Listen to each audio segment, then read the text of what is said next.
Hello everyone and welcome to Quick Solution. In this video I'm going to show you how you can remove your Instagram account from the account center.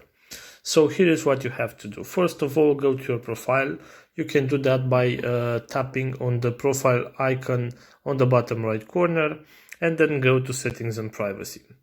Right here at the top of the page we have this option account center. Let's click on it. And as you can see right here, I have more profiles associated with my account center.